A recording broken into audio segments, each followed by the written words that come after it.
Well, let's continue with this story. Protesters in the Eastern Cape town of Matatiele say they want a local school where a 7-year-old schoolgirl was allegedly raped to remain closed. Hundreds of people took part in the march as part of a shutdown over the attacks of women and children in the area. The march has proved that the town is divided over the matter. Let's speak now to Malungelo Booi, who joins us from the town of Matatiele. Malungelo, good evening to you. Two important subjects that we are going to explore, you and I. The one part, Malungelo, has to do with those that are demanding that the school principal must provide this DNA test. If that doesn't happen, you'll tell us what the intentions are in order to try and get this. But importantly, talk us through why it is that this town is divided over this matter of justice for Gwegwe. Well, let's start here, Koli. Activists and residents were up early this morning and they marched to two places, the police station and the school where the alleged rape of the 7-year-old took place in October last year. When they arrived at the school, Koli, it was hundreds and hundreds of them.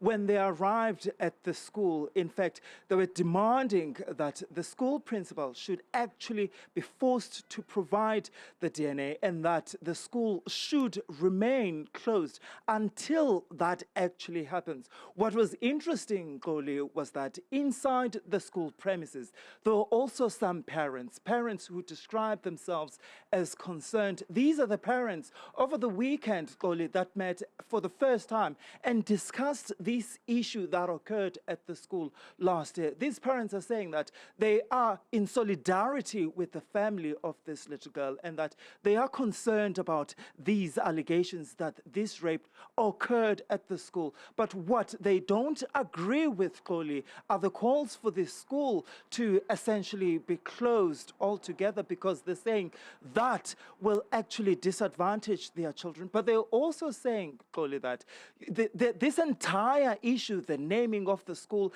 and the many protests that we've seen targeted at that particular school, and the principal has essentially stigmatized the children of the school. In fact, we're told that some of the children are actually even afraid of wearing the school uniform because they are told that they are mocked in a way that, oh, your school, that's where kids are being raped. And that, in a way, has left them traumatized. But activists are clear, Koli, saying that something drastic has to be done, really, in order to make sure that this case the police actually crack it. And they've said it time and again, Koli, that they're not satisfied at the progress in this case. And in fact, they've criticized the police and they've criticized the police and the police minister on this case, and went as far as to say, in fact, that Minister Senzo Mchunu and some of the local police officers should just step down because they have essentially not only failed this young girl, but they've also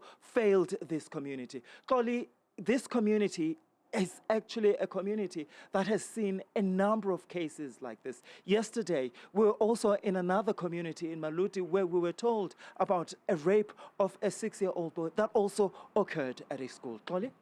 Malu, another important element, just looking at the visual material as you were talking, the visible deployment of South African National Defence Force members alongside the South African police. Some political parties are already raising questions around that to say why surely this should be tantamount to a waste of resources. This was a peaceful march by parents who are simply demanding justice. Do we know why the army was there?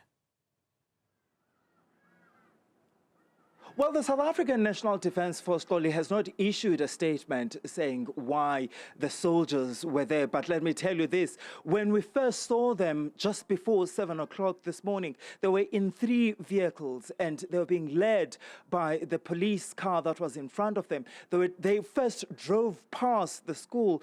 At first, we were thinking that, okay, this is part of their routine, and no one has explained to us that this is part of their routine. But also, we thought, okay, this town borders South Africa and Lesotho, and the names, these vehicles were actually labeled as the border line vehicles. So we're thinking that, okay, these are soldiers that are actually stationed in the borderline. But when then the protests started to gain momentum in front of the school premises, we then saw these soldiers again, and clearly they were armed. I must say that they were armed, and they were now outside of their vehicles, and you could see that they were paying attention to the protests and to the hundreds of people that were protesting outside the school. And also, clearly, there were also police officers. In fact, one of the organizers of the march, it was a gentleman from the ANC Youth League here in the Eastern Cape. He actually said to me that he does not understand why the state has actually unleashed so much resources on them when they are actually having a peaceful march. He was referring then to the issue of the military that was present in this march. Colin? Malungelo Booi live for us in the town of Matatiele in the Eastern Cape. Thank you very much for that update.